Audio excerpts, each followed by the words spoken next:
Emotional day in court as John Goodman's sentencing is announced. Good evening, I'm Michael Williams. And I'm Kelly Dunn. Thanks for staying with us this evening. Judge Jeffrey Colbath sentenced the Wellington polo mogul to 16 years in prison for the DUI manslaughter of Scott Patrick Wilson. After a 2.5-hour sentencing hearing, the judge handing down his decision, saying Goodman would still be young enough to enjoy the remainder of his life after completing that sentence. Now, there is activity in the courtroom as it regards a request for an appellate bond. News Channel 5's Jay Kashmir leading our team coverage. He joins us live from outside the Palm Beach County Courthouse. Jay?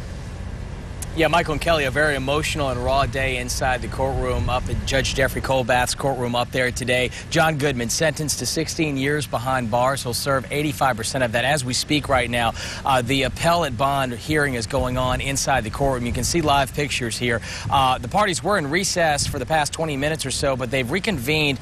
As soon as we get some indication on when this hearing will proceed, we're going to bring that live to you. But again, you can see both parties, both sides, working with Judge Colbath there. Essentially what they're doing there is deciding on whether or not John Goodman will get out on bond either tonight or tomorrow, and then await the appeal, the 4th District Court of Appeal, to make their decision on whether or not they'll overturn or keep this verdict as it stands, keep the sentence as it stands. Nonetheless, though, prior to this today, it was a huge day in court today. John Goodman, as I mentioned, the 48-year-old, will spend at least the next decade behind bars. I want to bring in my colleague Alex Sands. He's been covering this angle since day one, covering this case. He joins me live from the other side of the Palm Beach County Courthouse with more analysis on today's proceedings. Alex. Well, Jay, you said it best. This was an emotional day in court here at the Palm Beach County Courthouse, especially during the sentencing hearing when we heard from so many people connected to this case, some of the key players.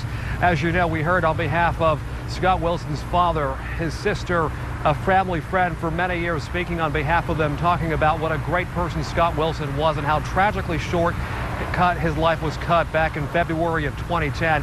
And then a surprise move in court toward the very end of that hearing when John Goodman himself stood up and also addressed the court, telling the court that he's been trying to reach out to the Wilson family from day one in this, and that he was remorseful for what happened, that not a day goes by that he doesn't think about Scott Wilson, his life, and his family, and what he could do to obviously turn things around. The judge took all that into account. More than 100 letters of support given to him by friends of John Goodman, his family. Also letters from Scott Wilson's family and friends trying to sway the judge one way or the other. In the end, as you said, 16 years in prison. Here is what John Goodman told the court late this afternoon. I just wanted to say that from the second the day after the accident, all I've wanted to do is reach out to the Wilsons and be with them and to cry with them and to, I can't imagine or even pretend to imagine what it would be like to lose a son. And every day I feel like I carry, Scott Patrick Wilson with me every day, and that's all I think about going forward. Is I know that I have to do good and be a better person and carry on whatever I can. Jay, something telling in this afternoon was in hearing from the judge how he made his decision on the sentence. He stopped short of flat out calling John Goodman a liar the day he took the stand back in March here at the Palm Beach County Courthouse. Basically, he said he just did not believe his story the night of the accident. Back to you.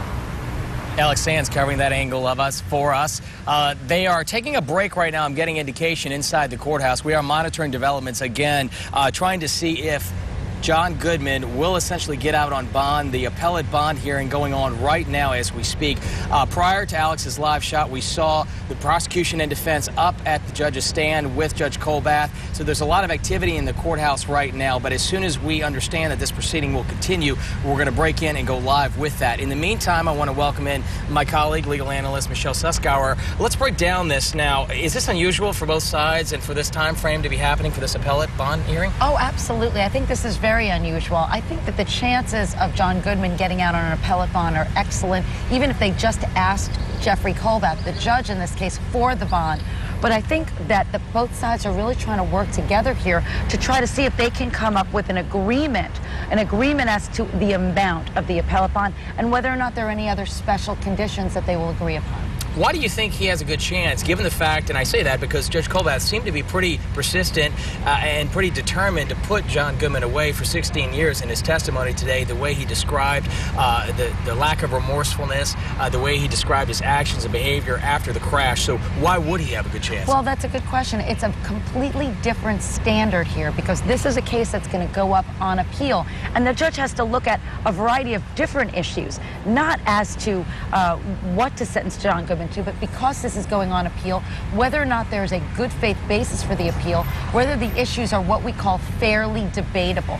So there are things that he has to consider as to whether or not to release him on bond. You don't want to release someone on bond if this is going to be a frivolous appeal, but there are some real issues that we've seen today that came out on jury misconduct alone. And real quickly now, if John Goodman's appeal is, or if he does get out on appeal, take us through the time frame from now until well, if he gets out on a bond, what will happen is, depending on what the bond or the conditions are, he'll have to post or come up with collateral, which is not going to be a problem for someone like John Goodman who has the means. This is something that won't happen today or tonight, will most likely happen tomorrow, potentially sometime over the weekend, and then John Goodman will be out, whatever the conditions would be, assuming this is what will happen. Maybe it would even be house arrest for the time that this case is out on appeal, which could be 1.5 years to 2 years potentially. Michelle Suskauer. Michelle, thank you very much for Sure. your analysis. Again, we're going to continue to monitor developments inside the courtroom, and we're going to bring you the very latest on this appellate bond hearing as soon as we get more from the court proceedings. Back to you in the studio.